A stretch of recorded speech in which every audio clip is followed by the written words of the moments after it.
Hey guys, here's a quick little video of our setup that we're using this year for boiling down maple sap to make maple syrup. This is simply a barrel stove. We've got a couple of cutouts on the side that allow us to set these stainless steel pans in.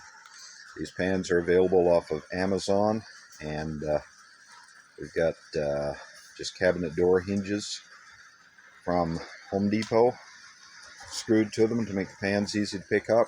These are the chafing pans or warming pans from Buffet lines, and we keep the barrel stove stoked full of wood. We're actually set up here right now in our greenhouse, which becomes a storage shed. This is where we make our wreaths and garland in the late fall, and as you can see, we're due for new plastic this year. This plastic has suffered from the ice, so we're going to put some plastic on right after we get done with the maple syrup before we start the greenhouse season. But this is the process here. We start with this front pan here. We add the cold sap to this, and as the sap boils down, you'll see that the color is a lot different back here on the second pan. As the sap boils down in the first pan here and gets to a certain temperature, and as this pan reduces back here, we keep adding hot sap to this one until we don't take this much past about 215 degrees Fahrenheit.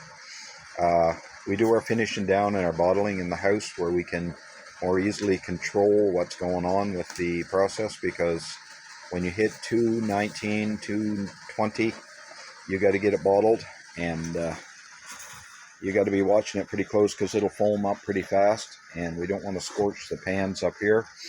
And so we do our finishing off down in the house. You see a little bit of brown and black on the sides of the pan. That's not a big deal. That is caramelized sugar.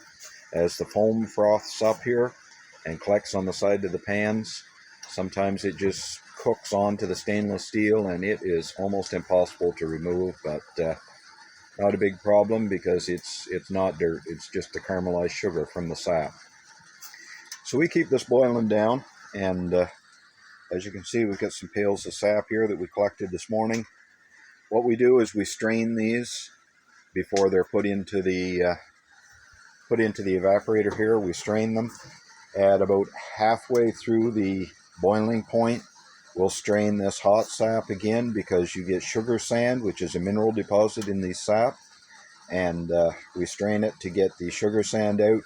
And then before the finished, well, that's as close to finished to what we're going to get, before that's taken down to the house to finish off, we strain it again, and then when it's ready to boil, we give it another straining, filtering, to make sure that there's no sugar sand left in the finished product. Sometimes when we get a lot of sap ahead, we revert to our old system, and I'm just going to pause here and go, and we're going to take a look at the old one that we have. Okay, so here's our old system here. I think you've probably seen this on some of our other videos. So what we do with this right now that we've got the barrel evaporator going, we just use this to preheat the sap before it goes into the greenhouse to be finished down. It's kind of hard to control cinders and ash on an open grill like this, and so we don't like to take this to the finished stage out here. So what we're doing here is just reducing down, getting some of the ice out of the cans. Some days you're collecting and you get a fair amount of ice. Now some people take that ice and throw it away. We don't. We boil down. There's still sugar content in that. Yes, it's water, but there's still sugar content. So we put it to use. And so that is a look at what we're doing today. Boiling down, and we've got a couple of hundred cans we've got to go collect here later on. But that is the day. Have a good one.